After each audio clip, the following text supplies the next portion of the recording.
Why are you here? That's what we want to talk about today. We got to look at what makes you really do what you do. Everything on earth has a purpose, and you do too. That purpose provides an inner drive that once you tap into it can give your life immense fulfillment. It'll also give you certainty. Because right now we're in a world that's changing so rapidly that virtually every time you turn around, you hear about something else that's changing. And I personally get to deal with hundreds of thousands of people per year. I see about 250 to 300,000 people a year in my live programs. And I hear so much excitement, and I also hear so much fear about the pace of change. I mean, we've all talked about changes happening so rapidly now and paradigm shifts. All that stuff has become so overused at this point that we've become numb to it. But it's true. Never in the history of the world have things changed so rapidly. So you need to find something that's eternal inside of yourself, that no matter what changes on the surface, this part of you does not change. It's the part you come back to, the part that guides you, the part that really makes you fulfilled. And that's your purpose. Because all of a sudden, when you find out a friend's got cancer, or you turn around and you see that 35,000 people at IBM got laid off, or an entire industry disappeared overnight because a new one was created, it'll give you a way to find some good in virtually anything. Your purpose is available to you at any moment in your life, but you got to know what it is. Before we get into it, let me back up a little bit here. Okay, I have a good friend who's one of the most successful financial people in the country. He works in all these financial markets. He's an incredibly successful businessman, and I know he's working very hard right now on a goal.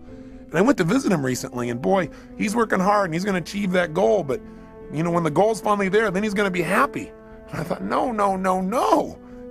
Each moment we've got to be able to find some sense of meaning for our lives, something that is significant, something that is useful. And we all know this is not a new conversation, but as your coach and as your friend in these tapes, I'd like to draw your attention to some things that maybe you already know but haven't thought about for a while. Maybe get you to put some of your focus into the most important area of life, which is enhancing meaning. See, all of us in life have to have a reason to be here. If all you're doing out there is going out and trying to achieve goals, and then you achieve them, then I'm sure you've run into that trip-up wire that says, okay, I've achieved the goal, and now what? Right? You achieve the goal and your brain says, is this all there is? See, the purpose of a goal, as I've shared with you so many times, is not to achieve the goal. The purpose of the goal is what it makes of us as people, who we become.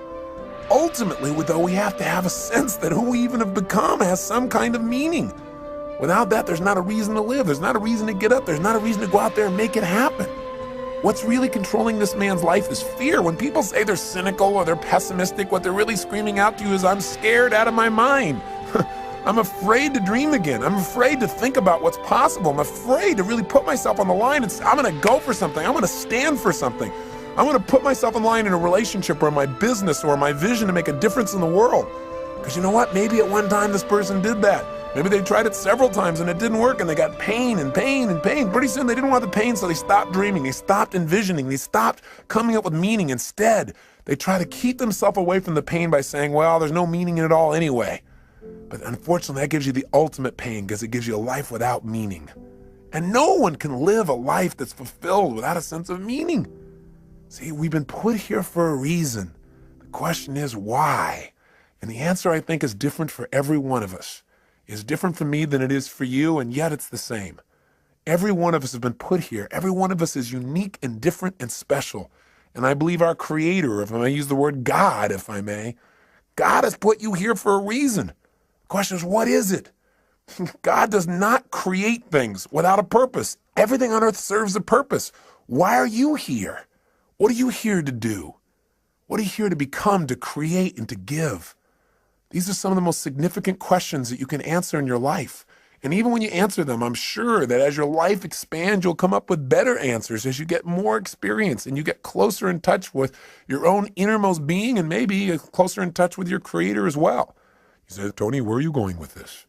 I'm really going to the essence of giving your life what you deserve, which is knowing that there are no mistakes, knowing that every little thing you do has a consequence.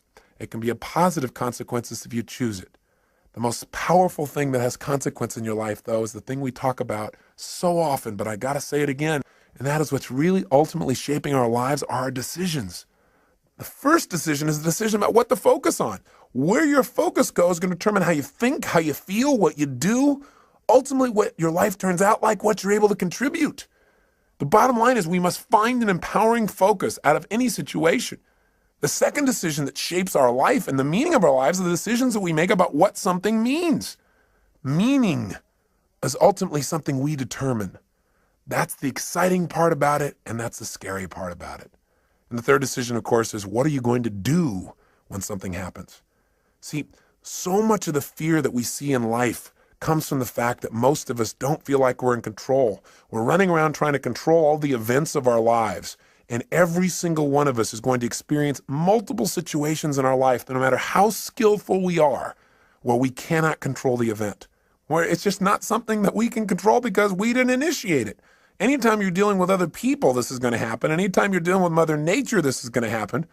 Most of us in life are so afraid something's going to happen that we can't control, and therefore we're going to get pain, that we try to avoid those things we can't control. We try to shape our lives, where we spend our time, who we spend our time with, what we do, by environments that we feel really comfortable in, where we feel like we're really in control in them. But what that does is it limits the shape and quality of our lives. We've got to be willing to put ourselves out there to discover what we're really capable of when we're put in environments when we don't know what to do, when we don't know what things mean, when we're not sure. It's in those environments that we grow the most. It's in those environments that we discover more of our true purpose as human beings. It's there that our character is shaped. You know, so many times we set goals or we have dreams or we have plans and we work our tail off and it doesn't come out the way we want. And a lot of people come out of those situations disillusioned or angry or resentful or frustrated. They look for someone to blame. But you know, sometimes I really truly believe that not getting your goal is part of the design. It's part of the game plan, causing you to dig inside and discover more of yourself, to really begin to use your real capacity as a human being, those traits that are within you that only expand when they're challenged, when demands are made upon them. You know, I truly believe that God is not so much interested in our convenience as he is in our character. You know, and I also believe that because something hasn't happened right away when you wanted it and designed it didn't work out, doesn't mean it's not going to happen. It's really a test of how committed are you. It's really a test designed to make you become more. God's delays are not God's denials, unless you give up, of course. If you don't do your part, then of course, whatever you've envisioned will never come to be.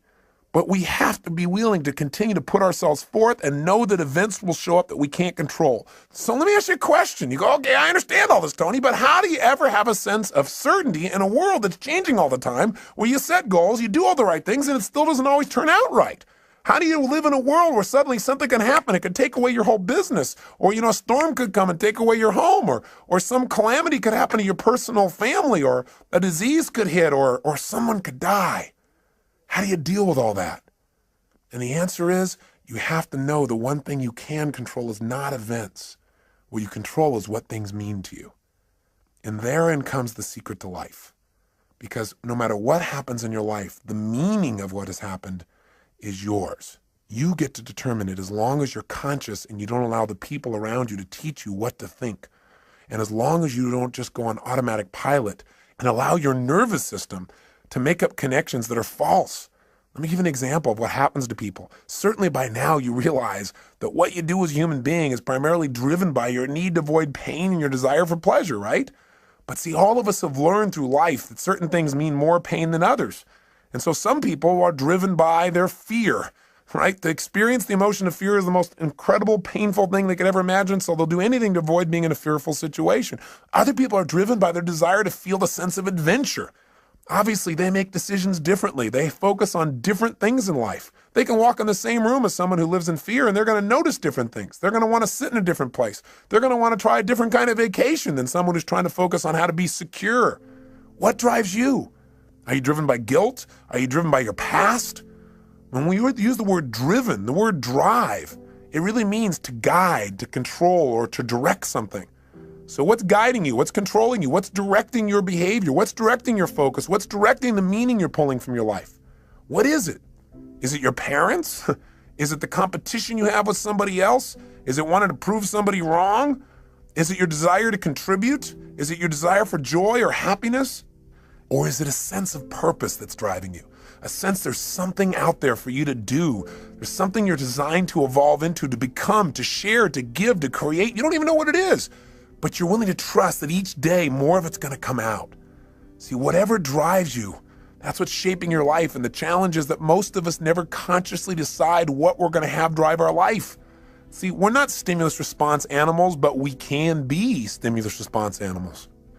Our nervous systems are designed to help us. They're designed to be a source of decision making. They're designed to help us very quickly when we have an experience, figure out what is the source of that pain so we can avoid it in the future. What is that source of that pleasure so we can have more of it in the future? But when we don't think things through, when we don't think things through in an empowering way, when we don't have faith that there's a higher meaning, we tend to settle like animals for the lowest meaning that we can find. Well, this is happening because I'm a bad person. This is happening because there's something wrong with me. This is happening because I'm just destined to fail. Or worse, very often in life, we don't even consciously think things through. Our nervous system just makes quick decisions. Hey, every moment you're alive, whenever you have a significant amount of pain, your brain says, hey, what is the source of this pain? And it uses 3 criteria, I'm sure you remember, to determine what the source of your pain is. It looks for something that is happening about the same time you're having the pain that is unique. Because after all, you weren't feeling pain a moment ago, you got pain now. What's unique about this situation? It looks for something that is recent. Something's happening about the same time you have the pain.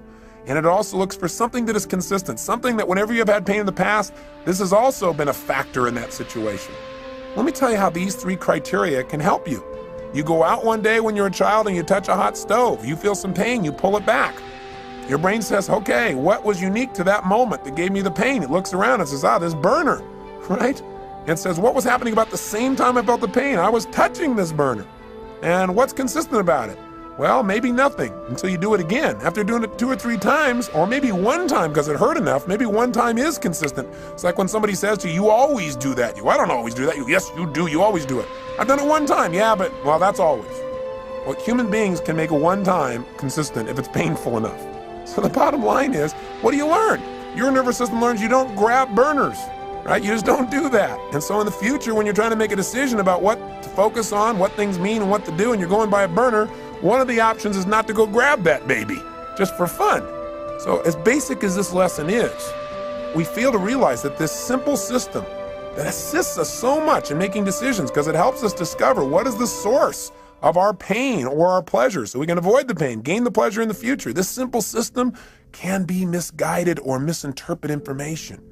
See, here's how it works. I'll give you an example. I was doing a date with Destiny only a couple weekends ago, and several people were having major challenges in their life. And one lady just couldn't get herself to really have any meaning in her life. And as I kept digging, the real problem that she had is she felt lonely because she felt disconnected, because she wanted to have someone she could share her life with. But she couldn't get herself to do that. Why would you guess someone couldn't get themselves to be able to share their life? Not hard to figure out, is it? Pain. Person obviously, as I guessed, had a painful relationship in the past, which she had. It was so painful that she'd linked up in her head that marriage, because she'd had a previous one that was painful, equals death. Well, that'd kind of keep you away from getting into a closer relationship, right? How did her brain do that? Well, she said she was in this relationship. It was so great. But after they got married, this man became physically abusive, verbally abusive. He basically did everything he could to control every aspect of her life. And the worst thing of all, when she finally developed the courage to divorce this man, he threatened not only her life, but he also threatened their own son's life. Now, when that happened, she got linked up. Marriage equals death to not only me, but potential loss of the life of my child. That's even more than the loss of her own life for her. Well, it's not too hard to figure out that if your brain says, why am I feeling this ultimate pain? And it looks for something unique and says, well, because I'm married. And then it looks around and says, what was happening about the same time I felt the pain? Marriage. And you say, what was consistent during the pain? You go, marriage. Pretty soon you're going to avoid marriage, but it doesn't stop there. Her brain also linked up that the cause of her pain was something else too, men. Because after all, what was unique? I had this man around. I was married to a man, right? And then secondly, what else was going on? Well, about the same time I was feeling the pain, I was with this man. And sure enough, what was recent? This man. Right about the time I had the pain, he was there every time. So sure enough, all of a sudden she's avoiding all men. But it didn't stop there. She also linked up that the reason she felt this pain was because she trusted. So as a result, her brain linked up unconsciously, if you trust, then you will die. Now, I would say to you the opposite is true. If you don't trust, if you don't have faith, then you instantly die internally. You may not die physically, but you die emotionally. Because anything that's worth living in life requires faith. It requires trusting. It requires knowing that you can get out of the chair and walk on this floor And when you step out on the floor, you don't stop and have to analyze, can I do this? And you don't weigh everything and think about your weight and the structure of the floor and what's underneath it. You just trust. Otherwise, you'd be immobilized. You have to trust to drive a car. You have to have faith to enter a relationship. You have faith to start a business. You have to have faith when all of a sudden somebody at this company says these 35,000 people are gone. You have to have faith that if you're one of those 35,000, that there is a better plan for you and that you will now act on that faith and take action and find that better plan, that better solution for your life. You must have that. When you lose trust, you lose meaning. When you lose meaning, you lose your life. Again, maybe not physically, but certainly emotionally. And when you lose it emotionally, the physical loss of life often is not that far behind. Medical researchers are now proving that the mind-body connection is not some psychobabble, but a physical reality, that the way we think and the way we feel about our lives affects us physically. In fact, Dr. Chopra recently shared with me that there is a new study that was done in the state of Massachusetts where they began to study what causes someone to die of their first heart attack before the age of 50, where they never get another chance. In other words, what was the number one risk factor they wanted to know?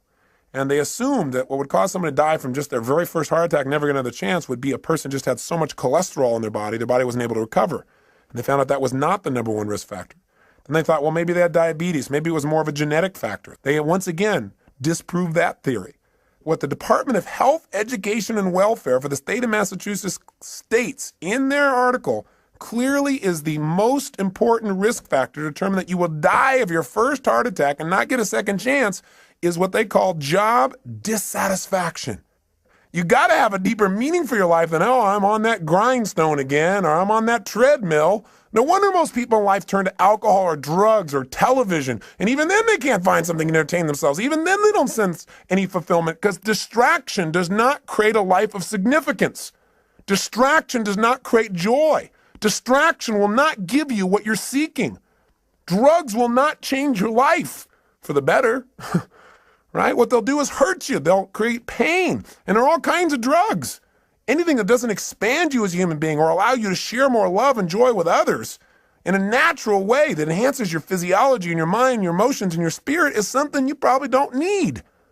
You got to grow. You got to expand. You got to contribute. You got to know that you're here for a purpose. There are no mistakes. There is a meaning. Even if you haven't found it yet, you must discover it. And you know what? For most people, they don't discover the meaning of their life until their life is over. What a sad place to be. Or until they have a life-threatening illness. Or until somebody very close to them that they love is about to leave them. You don't have to wait for the pain to discover the meaning. So, well, how will I know when I found the purpose of my life? You decide what it is. You discover it and you decide this is it. And maybe later on I'll refine it. I probably will. But for right now, this is why I'm playing the game of life. This is what it's about. Every day, if I'm just being this way, if I'm just doing these kinds of simple things with other people, with myself, then I know I'm on track. I know there's a reason for my existence. We all have that. Now, I know you know the story of Viktor Frankl, right? The man who wrote Man's Search for Meaning. Here's a man who's in a Nazi concentration camp with pain everywhere around him, knowing at any moment he could be gassed or maybe spared. And if he was spared, he'd have the unique privilege of going out and taking the dead bodies out of those gas chambers, putting them in the big ovens. Talk about intense. And yet somehow in the midst of that pain, he found a deeper meaning. The meaning was that even though he was in pain in the moment, that somehow, someday he would survive this and he would come to share the story so that this would never happen to other people in the future. He couldn't find a meaning in the moment. He found a meaning in the future. And for most of us, the meaning that we want for our lives is here today, and it's preparing us for an even greater meaning in the future if we'll just use all of our life's experience, the pain and the pleasure, to become more, to prepare ourselves for whatever it is that our Creator has brought us here for, to prepare ourselves so that at the moment of truth when we are needed, we will deliver. And my real belief is we're going to be delivering all along the way. It isn't something that someday you're going to do. It's something you every day are doing. You know, my former spouse, Becky, just recently lost her father. And it's been a tough time for her because in a very short period of time here, she's lost both her mom and her dad. And that's an event you cannot control. And God knows we tried.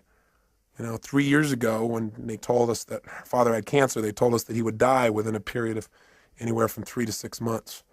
And we just did not allow them to tell him that. For the obvious reasons, you know what I believe from all the people we've learned from everyone from Dr. Bernie Siegel to Norman Cousins to Dr. Deepak Chopra. We understand the mind-body connection. If someone decides that because they have some dis-ease in their body, what it means is they're going to die, then of course they will. And fortunately, he never found out that diagnosis. And what we did is we kept making sure he had a compelling future. He had a sense of meaning, a variety of things that he was needed for. And it was amazing how he physically responded. We had a trip scheduled for him to go to Fiji on, which he went on, and talked to him about how we needed his help with our resort there and helping some of the Fijians in the garden, because the garden for him created so much meaning in his life. It's about supporting, about nurturing, about helping life along a little bit. And so that he was excited about, and things we wanted him to do with his grandkids. And so we kept giving him compelling futures. And sure enough, 3 months went by, he was healthy. 6 months went by, he was healthy. A year went by. And through a variety of interventions, pretty soon he seemed to be better, until just recently when we started getting phone calls from his neighbors. He lived up in a place called Rand, Colorado, a little town with 14 people in it that he's been a major part of for years and years. And they started to call us to tell us that they didn't think he could take care of himself anymore. So we flew out and brought him back here. And the first few days, he was in phenomenal shape. It was like he was completely restored, being around the grandkids and being in the environment. He was all excited to share about things that happened in his little town of Rand that he helped to create there, about the calves that he helped to deliver, and about the planting season and how they're helping people through the winter and some of the stories they've been telling. And he was just totally alive. And then we took him to doctors for a series of tests. They said they wanted to keep him overnight. The next day we called and I spoke to his main doctor, and he said it looks like he just has a form of meningitis. So he said that'll be really easily treatable and he should be okay. And he said, don't worry. He said, we're just going to do a series more tests because he's a bit dehydrated. He lives at an altitude of about 11,500 feet and he's not drinking enough water. And he said, so, we're going to run a couple more tests, he said, next day. He said, but I think he'll be fine. He said, I have to go out of town. He said, my, partner doctor will be working with him. So he said, I've passed on all the information. You can check in with him tomorrow. Well, the next day, Becky went to go see her dad, and I was out doing a seminar, and I got a phone call, and the phone call was that they'd done additional tests and that they'd found out that the cancer had spread throughout his spine and into his brain. And while it wasn't treatable before, when they told us 3 years ago, it's certainly not treatable now, and that they thought he would die within weeks. The worst part was, though, that they also told this to him before they told it to Becky. So he had no one there to support him through the process or to give him other options. When I found this out, I became so angry with the doctors because I focused on how he'd violated what we asked them to do and how the other doctors should have told his partner doctor not to tell him yet, to allow us to talk to him, to prepare him for the situation. That it was so harsh, it was so unfair, and the meaning of it was that it was going to really harm him, that all of a sudden he would give up hope. And what I wanted to do was lash out. And fortunately, I didn't lash out. Instead, I started to focus on what's happening to Cecil. What can I do? So I went to go see him and talk to him, and it was unbelievable. He looked like he just aged 10 years in a day. Because what had happened is he had no future. There was no purpose in fighting the pain or trying to make things happen or, trying to tell stories or do anything, because after all, you're going to die anyway soon. And that was kind of the way he was interpreting it. And sure enough, no matter what we said, he just didn't seem to respond. He just seemed to go into a total stupor. And for the next day and a half or so, he just sat in a corner, and he really didn't say very much or communicate very much. He just said not to bother with him, that he was fine. But he didn't open up emotionally. And I just sat down with him, and I cried, and I told him how much I loved him and how much Becky loved him and how he needed to share with us what he was really feeling, because holding that back wasn't protecting us from pain. We just felt separate from him. That he could choose what this was going to mean for his life. The doctors had told us 3 years ago that he was going to die within a matter of months then. And here he was 3 years later. I said, what if you would have just sat around for 3 years in this little corner doing nothing because you thought you were going to die any day or any week? I said, that'd be pretty crazy, huh? And he started to laugh. And I said, look at this. I said, you can't just sit off in this corner. Hey, you might die tomorrow. You might die in 6 weeks. You might die in 6 months. You might die in 6 years. You might die in 10 or 20 years and really screw these people's brains up. I said, it doesn't matter how long you're going to live. What's going to matter is how you're going to live while you're here. And I said, you've lived an incredible life. In World War II, you were a pilot, You were a businessman. Now you're this guy who's touching this little town up in Colorado where everybody knows you and cares about you and loves you because you love them. I said, you've raised these incredible kids. I said, if you're going to go out in style. Go out because you decided to go out in an energy that you want to, where you really enjoy your life. Don't just shut down because somebody told you your life's over because you buy into it. Don't do it. And then he said, well, you know, Tony, he said, the truth is, I'm not afraid to die. And he said, everything he said is true. He said, you know, my life has been so rich. And he says, I feel like, you know, I've lived my purpose now. You know, I look around and I see my kids and I see what they're like as people, and I see what I've done, and I think maybe it's time for me to go now. And I said, listen, if you're deciding to do that because you really want to go, I said, then, you know, I love you. I mean, he said, you know, I'm going to cry, and I'm not going to try and keep you here, and neither's Beck, because we love you. I said, but at the same time, don't leave because somebody tells you it's time to go. He said, well, I don't know. I said, well, when it's time to go, you'll know. And I said, and you can go consciously. You can decide when it's time. You don't have to wait till the pain is so intense you can't stand it. But at the same time, don't go any quicker than your meaning is done. I think right now you're teaching your family a lot of new lessons.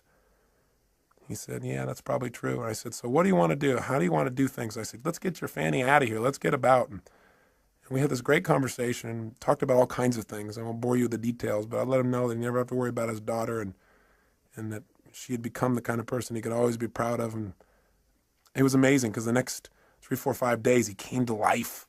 All of a sudden there was a purpose in things again. All of a sudden he was alive. He'd go out by the pool and tell stories and so forth. And he went over to the polo grounds and did all kinds of just really great things. And then I went away for a seminar, and I came back 2 days later, and it was like he was gone. He could barely even talk. He's having a difficult time holding himself up. We had to have round-the-clock care for him.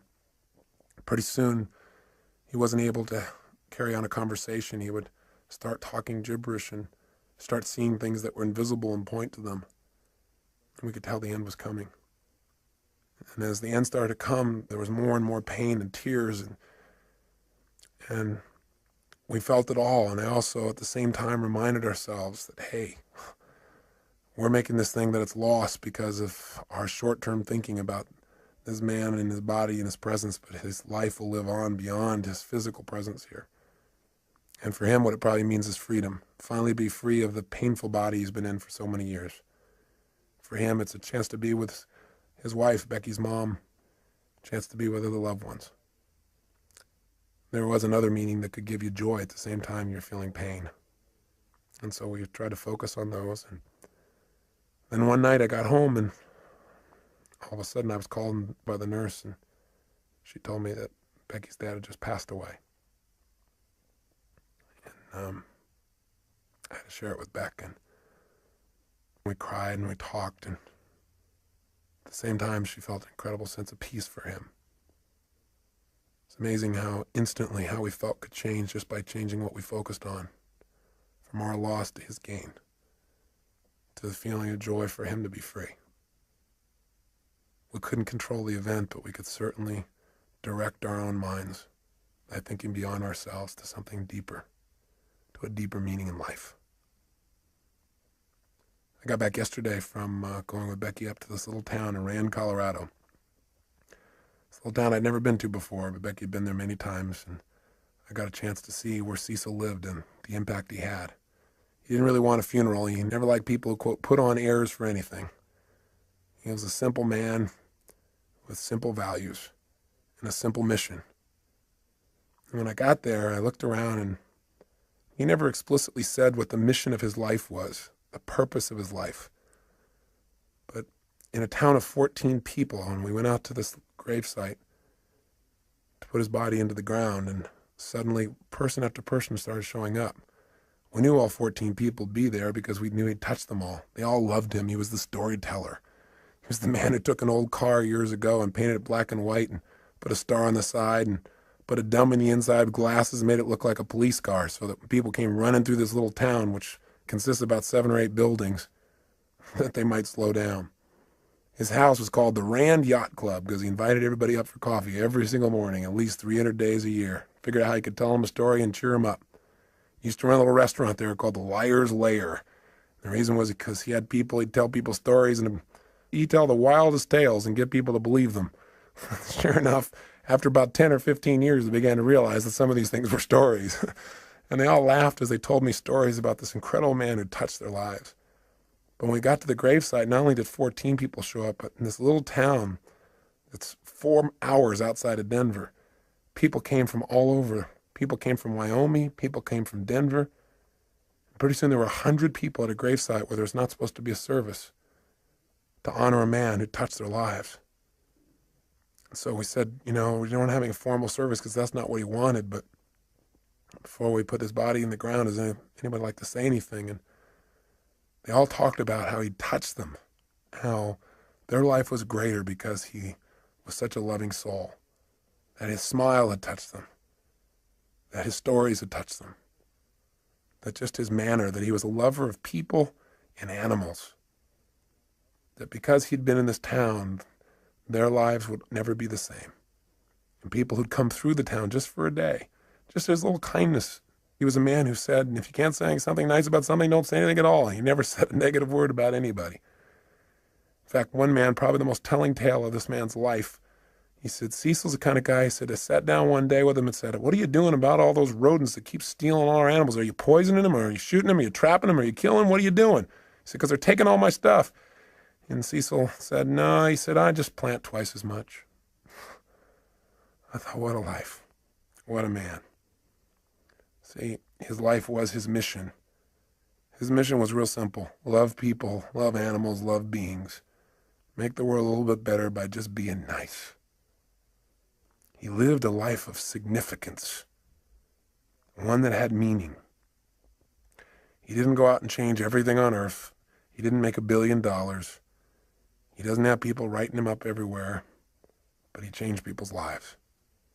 And he died in his sleep, out of pain, the day he decided to go. And he created in his family a greater sense of courage to look at life in a new way, and a greater sense of dedication to give even more. He added to our drive. He added to our commitment to be givers in life, as he was to any soul who had the privilege of coming across his path.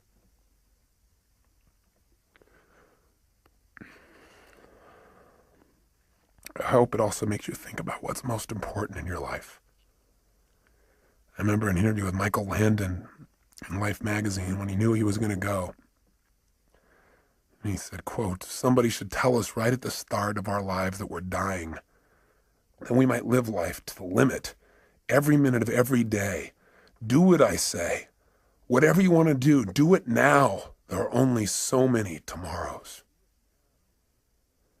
If you and I are going to live our lives fully, then maybe sometimes we can take the experiences of those around us and learn from them. We can learn that in all of our lives we're either warnings or examples. Cecil's life was an incredible example. He didn't think anything in life was insignificant. Not a rodent, not a flower, not an animal, not a stranger passing through. He lived by a philosophy that they also live in Fiji. By the way, Fiji was his favorite place. One of the last things he told me was the happiest time of his life, the last few years, were the trips he took to Fiji. I think it's because he felt like there everybody understood what he understood. And life is meant to be a happy, to be a joy, to appreciate the little things as well as the big things, to appreciate one another, to be givers, to be lovers of life. I say to you that if you're driven by anything other than your love, than your spirit, than your desire to contribute, your desire to grow and expand, if you're driven by your need to please others, if you're driven by your fear, if you're driven by your past, maybe it's time to free yourself. And the way to do it is decide. Decide consciously what you want your life to be about. Decide consciously what's the purpose of your life. Something simple. Something you can live every single day. I think that when I look at people's lives and I see the people who are having so much difficulty, I think the number one reason why people fail to experience joy in life, experience life as a win, is not because their life isn't the win, because the win can be just reaching out and touching somebody around you. The win can be just telling somebody that you love them. The win can be taking care of your body, God's temple. The win can be stopping and feeling grateful. The win can be anywhere. You don't have to land on the moon to have the win, and you can enjoy landing on the moon too. But how much better to enjoy the process? Because we're going to spend most of our life in process towards the achievement of goals. Now, I'm not saying don't go do things, and I'm not saying don't have grand schemes and dreams, and I'm not saying don't do those, because our lives are better because people have dreamed huge dreams and they've made them happen. But I'm saying don't do it at the expense of not appreciating what's true along the way. And What Cecil's reminded us of is all those little things that are so, so important. And we've always believed they're important. I feel like we've always lived that they're important, but I just want to redouble the effort. It's part of my commitment to him. And so in his honor, I challenge you to do the same. I challenge you to hold yourself to a higher standard. I challenge you to realize that you're here for a purpose. There's something for you to do and be here for yourself and for others. You can't just do for others, not do for yourself, or you won't be here. So this is really designed to get you to ask yourself, are you being efficient? Or are you being effective in your life? There's a big difference. If you're being efficient, then what you're doing is you're doing things right. But if you're being effective, you're doing the right things. Are you doing the things that are going to give you the most joy in your life? Why are you doing what you're doing? And where is it taking you? You know, we all need to have what I call a code of conduct, a set of standards we hold ourselves to every day about how we're going to be as people, the kinds of states we're going to live in, because it's out of those states that we affect everyone around us. Just stop and think about what's most important. Think about why you're here. What's the purpose of your life? Step out of the moment and into eternity. Think about what's eternal when you're feeling insecure. Start to realize there is something inside of you that is never ending, that there's something inside of you that is unchangeable. And that's the part of you that knows what is right, what to do, and why you're here. And so, you know, it may sound metaphysical, it may sound religious or spiritual. Call it whatever you want. But know that the bottom line is that you are here for a reason, and that it's a special reason that only you know. And it may be that you haven't found it because you're looking for something huge. And it may be that you're living it right now. You're just not appreciating your purpose. Maybe what you're doing right now is your life purpose, this thing that you detest most.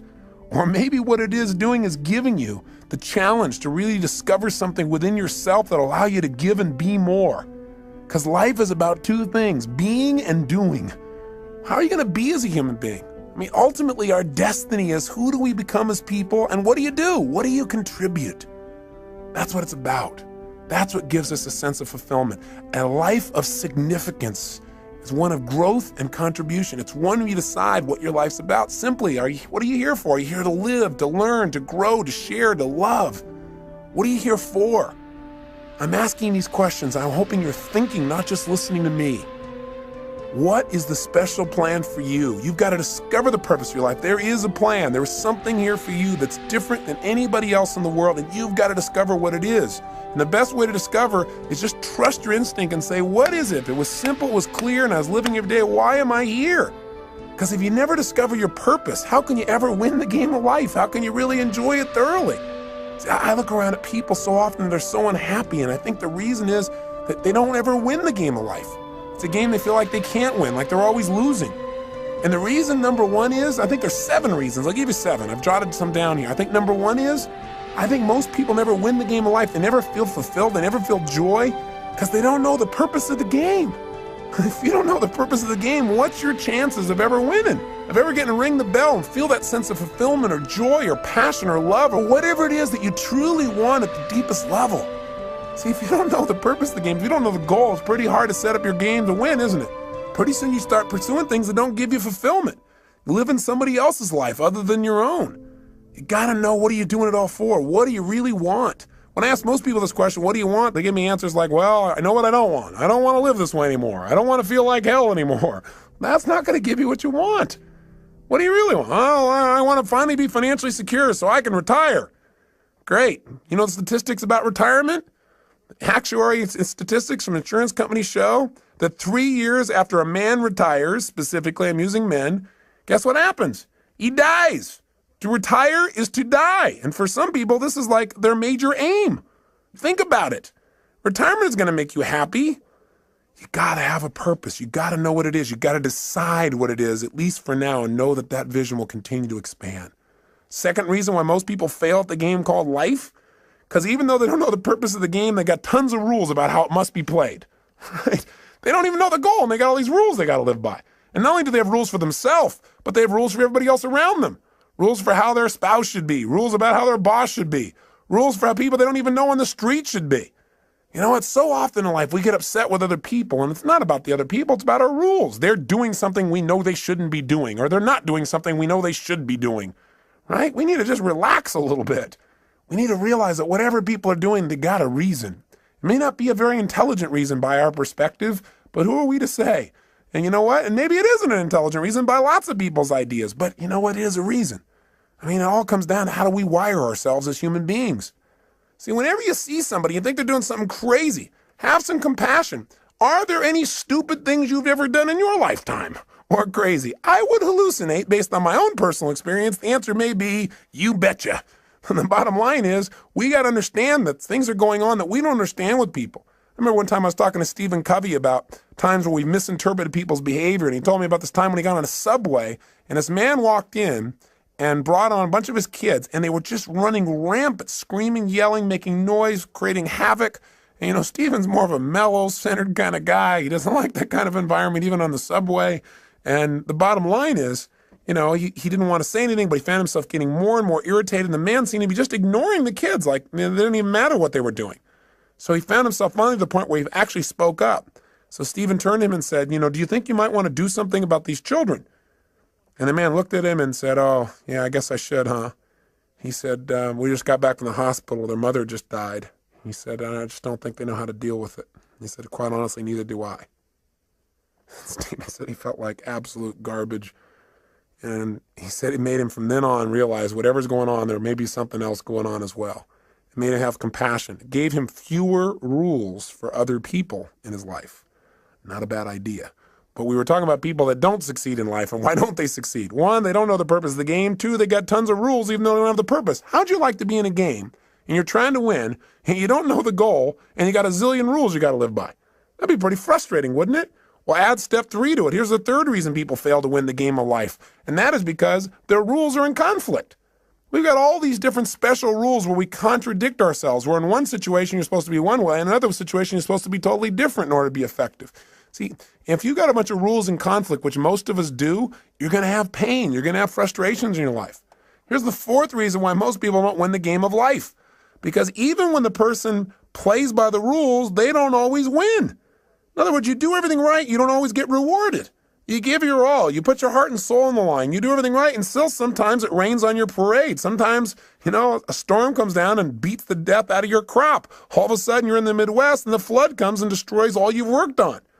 That kind of messes your brain a little bit. You start saying, hey, why even try? There's no meaning in this. Everything I do is for naught. That's worthless. Not realizing there's a deeper meaning. There's a meaning beyond the moment. That what's happening in this life right now, this event you can't control, whether it's the loss of a father as Becky has gone through and a father-in-law as I have, or the loss of a business or anything that seems to be a loss, is a gain if you ask yourself, how can I use this? What else can this mean? If I can't use it today, how will I use this someday? How can I turn this into opportunity? How can I make myself more? How can I use this pain to sculpt my soul? What can I do right now to move myself forward? These are the kinds of questions that will support you instead of woe is me, why this have to happen? You'll never get an answer to those. Those questions will leave you in an endless loop. Here's the fifth reason why most people fail in the game called life. Sometimes you break the rules and you win. Oh my gosh, you do something you know isn't right. You do something you know you shouldn't do, something that's against your own values, against your own way of doing things, and you get pleasure. And your brain goes, hey, maybe there's some new rules out here. Maybe I don't have to live by these rules. After all, when I worked my butt off and did everything right and held myself to this high standard, I got pain, I break the rule, and I got pleasure. Maybe this is how it's really wired. Maybe I ought to just take a look at life being this way. You know what it does? It takes you away from your higher purpose. It takes you away from what's most important in your life. And while you might get pleasure in the short term, you give up that sense of dignity within yourself that says you're doing the right thing.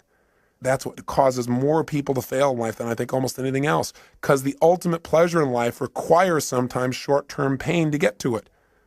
And that ultimate pleasure is who you become, what you contribute, and the experience of life that you have because of that growth and contribution.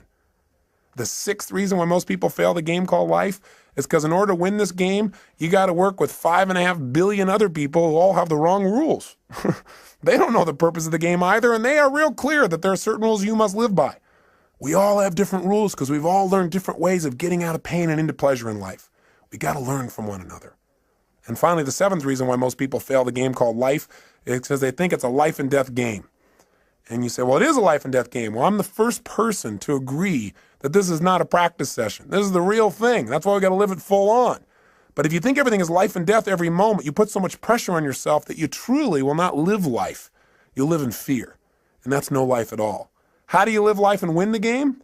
Well, in spite of all this stuff that sounds so terrible, there are people that seem to be winning, seem to be fulfilled, seem to be making a difference, seem to have a great deal of joy in their life.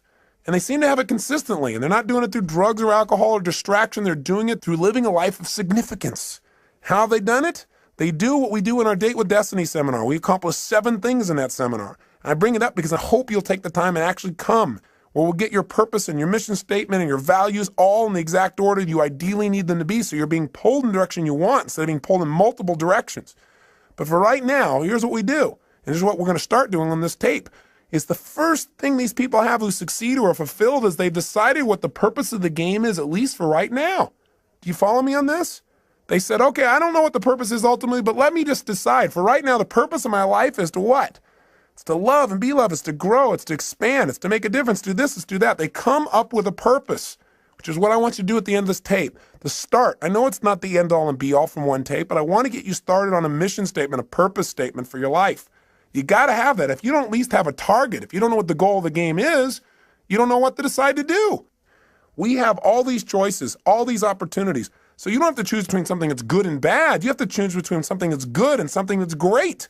But if you don't know what your purpose is, if you don't know what you value most in life, you can't make an easy decision. All decision making is value clarification. See, if you don't know where you're going, then you can get there by any road because you're not going to know the difference. You know, everything looks like a great opportunity. One of the biggest challenges in life is choosing, focusing your life, deciding what to spend your time on, what to spend your energy on. Having a clear purpose allows you to do that. The second thing you want to do to make your life work, and those who succeed do this, is they have fewer rules. The more rules you have about how people have to be and how life has to be for you to be happy, the less happy you're going to be. See, the happiest people are those people that say, every day above ground is a great day. The happiest people are people who find joy in a smile, joy in adventure, joy in a simple action. See, if you can find joy in that area, then all the big things are just a big bonus for you in your life. So when you find yourself starting to react to something that someone else has done, then you might want to ask yourself, how significant is this really, right? Is this so bad? Is it okay for this person to have a different opinion, a different view, a different feeling than me in this area? And in most cases, you might say, yeah, it is. What would you have to believe in order to be upset? That everybody has to live by your rules? Well, maybe in some areas that's real important. Maybe some other areas it's not as significant. You can just let go of it and have a lot less pain. The third thing that people who win the game of life seem to have in common is they've made their rules consistent. They found the conflicts in their life, and when they find them, they've been honest with themselves and say, this is a total contradiction of what I normally believe in other areas. No more. This is not how I'm going to live my life. Fourth thing these people do that make them succeed is they give themselves pleasure whenever they win, even when the world doesn't. This is really important. You got to realize that sometimes you'll do everything right and you won't get acknowledged. So what? Acknowledge yourself. You got to catch yourself doing little things right and give yourself the pleasure you deserve. After all, if somebody else tells you, hey, great job, and that makes you feel good, it's not them saying great job that makes you feel good. It's when they say great job, you stop and say, that means I get to feel good. And you send a little neurotransmitter that allows yourself to feel the pleasure feeling in your body. Why not just give it to yourself so that you keep yourself on track so you're always reinforcing good behaviors, excellent behaviors, commitments to your highest values. Fifth thing these people have in common is when they screw up, when they don't do things right, when they violate their own values, when they violate their own sense of purpose in life, they give themselves a short burst of pain. They say, hey, this is not who I am. I stand for more. They don't wait for the world to have to give them pain. That's why they're on track. The sixth thing that these people that win have in common is that they know that everybody in life has different rules. And so when they get in a relationship with people, they know they've got to have other people in their life to help succeed in a particular area, they try to find out their rules. Because if you know what's most important to people, if you know what their rules for life are, what their musts are in life, it's a lot easier. And lastly, people who succeed in life, they've learned that life has a purpose, but they also at the same time don't take life too seriously. They don't take themselves too seriously. What's that old funny metaphor? Why do angels fly? Because they take themselves lightly, right? The bottom line is we've got to look at life in a different way. Now, with all this conversation we've had here about purpose, what are you and I going to do right now so that you have a greater sense of meaning? Well, one is I don't need you to just go out and create this grandiose purpose. and write pages and pages and pages. I think that the simplest things can be the most powerful things. So if you can now, close your eyes and think about what you want to be when you were going to grow up. Go back to a time when you were 5, 6, 7, 8, 9, 10 years old. What'd you want to be back then? What'd you want to do? Who were your role models? And why did you want to be that? Think about it just for a second in your head as I'm saying this. If you might want to write a few of these things down. In fact, pretty soon you're definitely going to want to write things down. So it might be good to stop the tape right here and just think about what your purpose is and pull out a piece of paper and a pen or a little computer and let's work together on this for a second. What were some of the things you wanted to be when you were growing up? When you were a little kid? I remember one of the first things I wanted to be was an archaeologist. Now, whatever you wanted to be, here's the question I want to ask you. Why did you want to be that? In other words, what was the feeling you were hoping to get from that? What were the sensations? What were you wanting to be and do? What were you wanting to get from that? And when I think back and I think about what I really want to be as an archaeologist is I wanted to discover things. I mean, that was the biggest thing. I wanted to discover things that had not been discovered before, something new, something unique, something different. And I wanted to share that with people. I wanted to be a person who went out and discovered and then shared that discovery with others. And you know what's interesting? I'm doing that today. I'm just not sticking my head in the sand and doing it. I'm doing it by sticking my head in other people's brains and finding out what makes them tick and find out what makes me tick and then sharing some of that. But that feeling, that same feeling that I wanted then, I found a way to do it today in a new way. And so I challenge you to think about what was it you really wanted from that. Then think of something else you wanted to be when you're growing up. I wanted to also be a police artist later on. Remember that? You know, those guys that draw those pictures, you know, and show people and catch the bad guys. And why did I want to do that? What did I want to get from that? Oh gosh, thought about it. I said, well, I wanted to create. I wanted to be creative, and I wanted to help people. I wanted to help people do the right things. I wanted to get people out of their pain. I wanted to catch the bad guys, but most importantly, I wanted to create and help people. And guess what? I found a way to do that today, different than I originally thought, but the same purpose is there. Now, maybe it's not the same purpose for you for all the things you want to do. Maybe they have a common thread, or maybe they're different threads that are important. What else did you want to be when you're growing up, and why did you want it? What feelings did you hope it would give you? What did you hope would come from it? Think for a second. I'll give you another one of mine while you're thinking, try and trigger you. What else I wanted to do? Well, I wanted to definitely be a rock star. I wanted to be able to entertain people, to change their emotional states, to use my voice and my face and my body to give people more passion in their lives. And now I've found another way to do that. Plus, I get to work with some of these people. The other day, I got a chance to go to the Aerosmith concert. I kind of grew up listening to those guys. And I found out that Steven Tyler and some of these guys are fans of mine as well.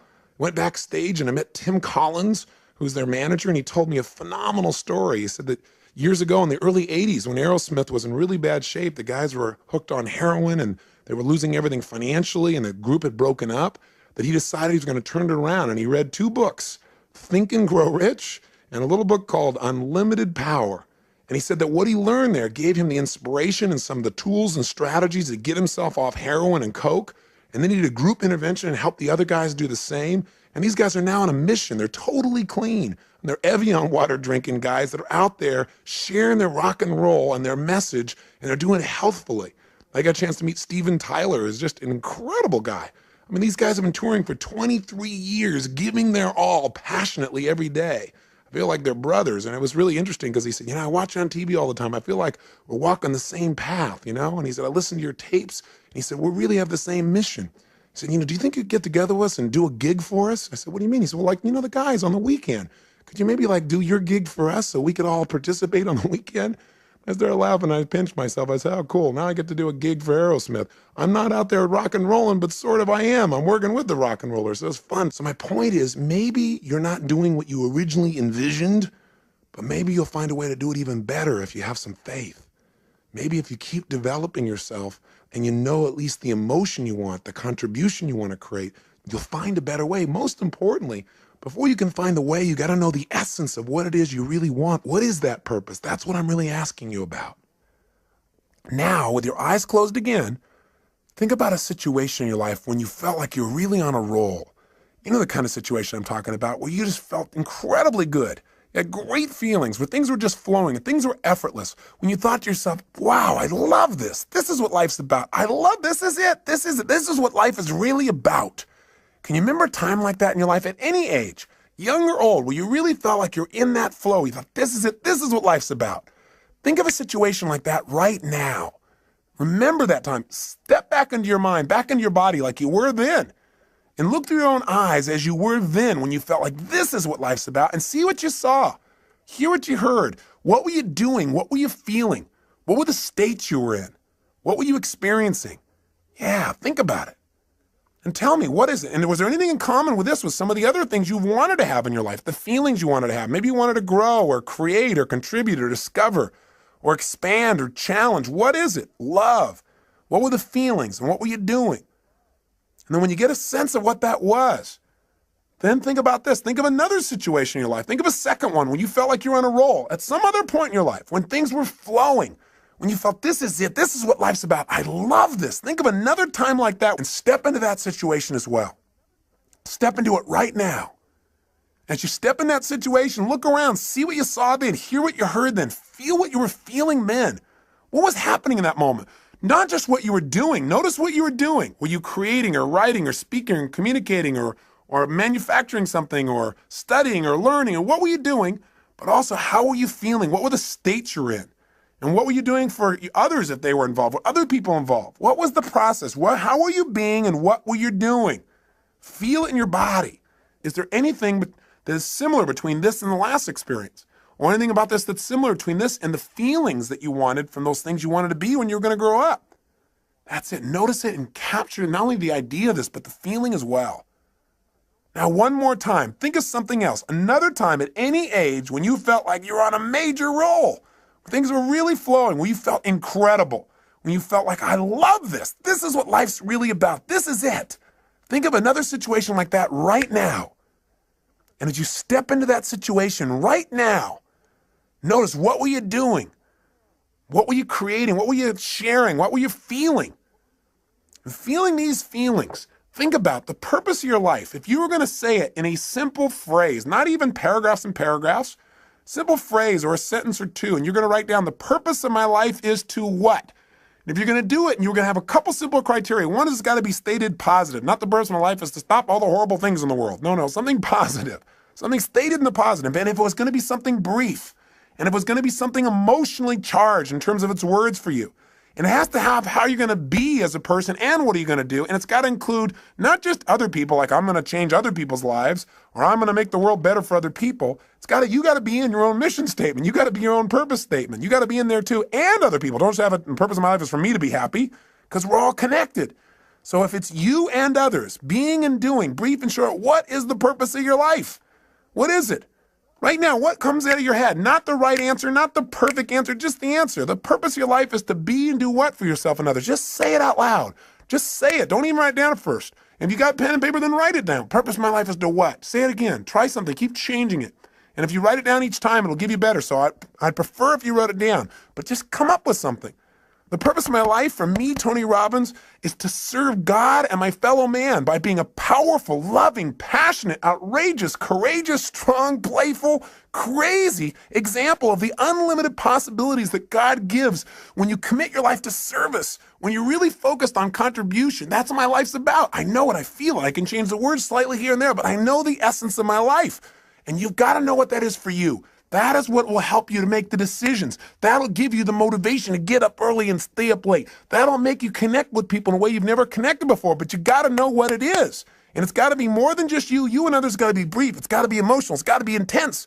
So go do it right now. Turn off the tape and just start writing like crazy. What is the purpose of your life? And when you write something, write another thing. Cross it out and write another one. And keep writing it better and better until you got something you like, then to turn the tape back on. Go for it. Do it now. The purpose of your life is to what? You did turn the tape off, didn't you? You're not just sitting there thinking, come on, if you write it out, it'll be better with more precision. Turn it off. And if you're on your way back, then just ignore the last sentence. Welcome back. Now, do you got something you really like? I hope so. Now, I know it's not the end all and be all, and it better not be perfect, or I'm going to come through this tape and grab you. Your job is not to be perfect. It's to be excellent. Perfection can never really be achieved anyway. If you're truly a perfectionist, then it's never perfect. But it's getting better all the time. So what is the purpose of your life? And how does it feel when you think about this is the purpose of my life? Now let me give you one other criteria. Did you write it so you can only achieve it once you die? If so, change it. Because we don't want you to have to die to achieve your purpose, which is what some people have. It should be something you can experience every day. You know, whatever you do, Whether you're just sitting at the lunch counter, you're walking through a grocery store, you're going and conducting your business, I don't care what it is. It should be something you can feel. And you got to find what that is for you and how to language that, at least for now, so you know the goal of the game. With that, your life takes on a whole nother dimension. So as you go out over the next month, try something. Take this purpose statement and keep it in front of you. Put it in the system you use for managing your time and keeping your to-do list. Put it up on the wall nearby. And as you look at it each day, don't just write it and forget about it. Think about each day, how can I live my purpose more? And when you go to make a decision about doing something and you're not sure why you're doing it, you can always go back to your purpose. You can do it going into a meeting. You don't know why you're going to the meeting? I'm going to the meeting. I'm going to be powerful, loving, passionate, outrageous, playful. I'm going to inspire people to see what's possible if we really serve all the people around us. That's not hard to figure out. You have a guiding principle. No matter what happens, principles don't change. The essence of who you are will not change. The environment may change, the vehicles may change, but what's inside of you won't. And let me say one final thing to you before I send you off and have you take some more time to work on your mission statement. One is, if you want to send me your mission statement to Robbins Research, I'd love to receive it. I'd love to see how you've languaged the purpose of your life. So if you feel like doing that, please do and address it to me personally. But the other thing is this. I want you to realize that very often, not getting your dream gives you your destiny. What I mean by that is this. So often, as I said when we started this tape, people set up a goal or a dream and they don't get it, and then they feel so disappointed and so frustrated, sometimes resentful towards others or to their creator or towards themselves for not accomplishing or achieving it. But the truth of the matter is, whenever something happens, you must find an empowering meaning. You must ask yourself, how can I use this? If this was to serve a higher purpose in my life, how would I use it to serve a higher purpose? If this was going to make me into somebody more, how would I use it to make me more? And very often in life, if you really look back on your life, the worst situations in your life have been the best. If you were willing to trust that it happened for a reason, that somehow, even though this is painful and you'd never want it to happen again, somehow this is going to serve you. Maybe you were hurt by someone or some situation, but because of that, your kids will never be hurt the same way you did when you were a child. Or maybe you went through some tough time, but because of that, you'd be able to help somebody else so they won't have to go through the same pain you did. Maybe the pain made you make a new decision and send you in a brand new direction that brought you to this destiny. I really, truly believe in my heart of hearts that if we're willing to trust and have faith and look for answers and actively pursue them, that every human experience supports us, even those that are painful. And I believe we can probably do them without the pain, but if the pain does strike or if something happens outside your control, which it will, then instead of living in fear that that'll happen someday, you want to live from the sense of certainty that says, no matter what happens, I will benefit from it because I will look for benefits and therefore I will find them. It's that simple. And I'll give you a good metaphor. You know, there's a great movie, I'm sure you recall, it was called Field of Dreams. In it, they said, if you build it, they will come. In the movie, Kevin Costner seeks out an old man by the name of Doc Graham. He's played by Burt Lancaster. And when he first meets this man, he's going to see him to tell him about a field of dreams that Kevin has developed, a place where these old men could come back and play again, to be young again, to live their dream. And when he meets Doc Graham, he starts to talk to him and he says, I understand that you only were able to play one inning in your life. Because Doc Graham said, well, yeah, my whole life's dream was always to play baseball, to be a professional. He said, every single day I gave my all. I lived this passion. He said, you know, I took ground balls and batting practice and I pushed myself. And he said, finally, I made it. I made it to the big leagues. And the whole season went by without my being able to play. And finally, at the end of the season, in the 8th inning, the coach looked over at me and said, kid, I want you in right field. He said, I was so happy. I couldn't believe it. I ran out onto the field.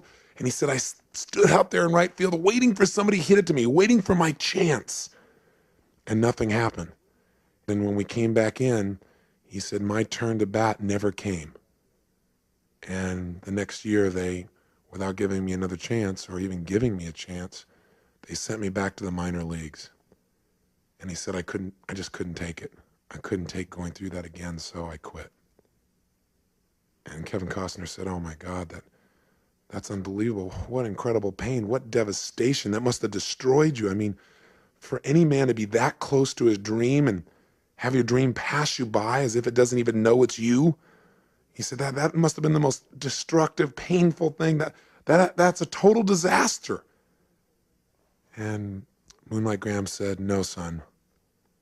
He said, Playing baseball for only 5 minutes was not a disaster.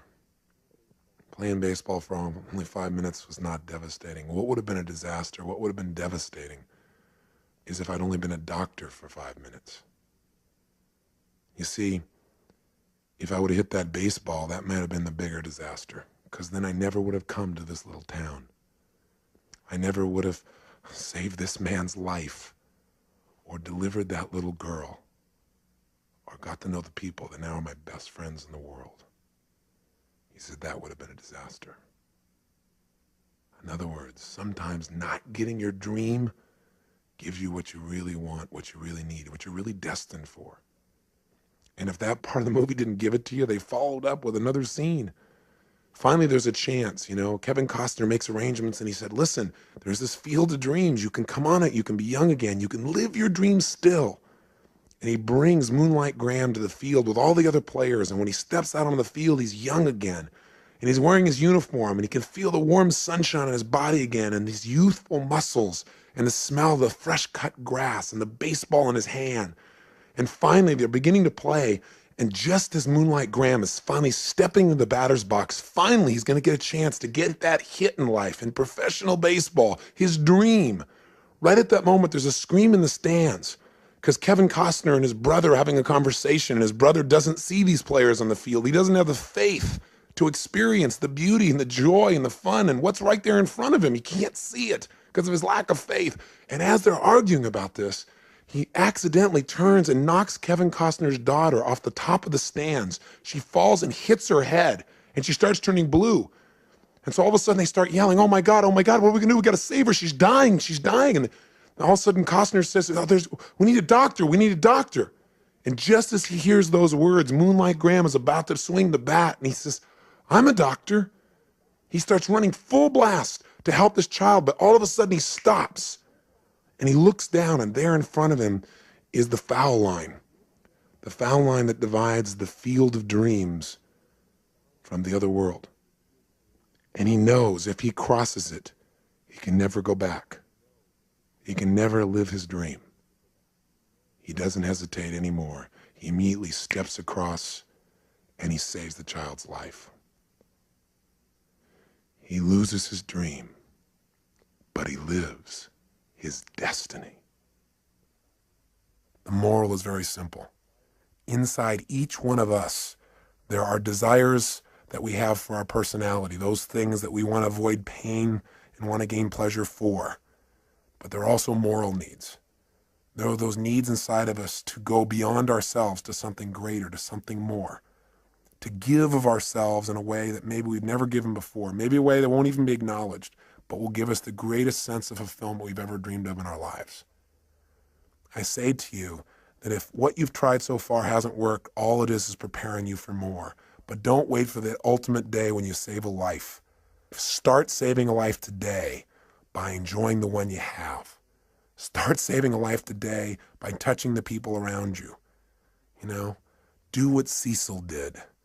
Be a person that loves people, animals, beings. Be a person that when things don't go you well, plant twice as much. Be a person who gives more than anybody else gives, and you'll be living your purpose no matter how you language it. Hold yourself to a higher standard, and someday you'll see something more dramatic, but along the way, you'll enjoy the joy of knowing that you're living your life's purpose today. And isn't that what life's really about? Not waiting till someday, living it today. Hey, I want to thank you for spending this time with me. I am so grateful to God to have the opportunity to connect with you as if we've been friends for years, and we've not even met. But I hope in this time together that you've found some strategies, some tools, and maybe found a piece of yourself, reminded yourself of the truth of how unique and special you are. Not in an egotistical way, but everyone is.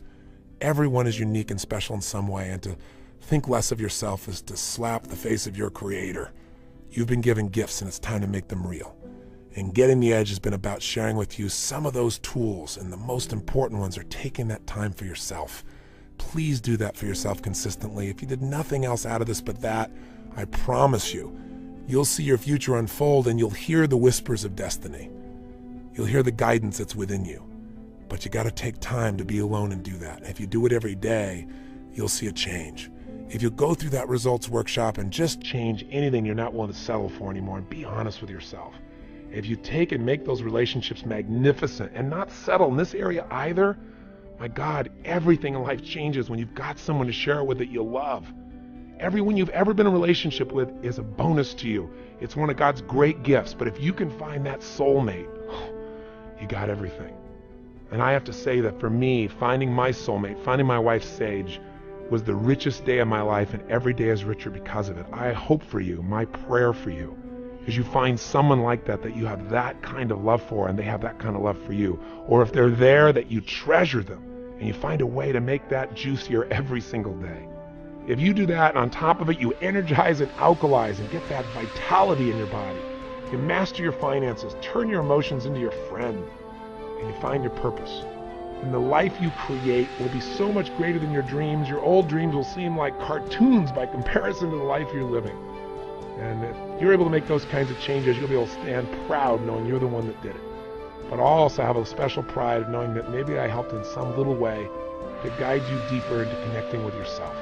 Because the ultimate edge is connection with yourself, with your creator, with your friends, with your family, with life itself. And if you do that, then these 7 sessions were certainly well worth both our time. So I wish you well, my friend, and for now I say so long. But I hope I'll see you sometime soon and you'll share with me the story of your success and what you've done. Please email me, write me, or come see me this seminar. I'd love to meet you personally. But until then, make sure that every day is lived to the fullest. Don't settle for less than you can be. Be one of the few who do versus the many who talk. And be sure to live with passion. God bless. I hope to see you.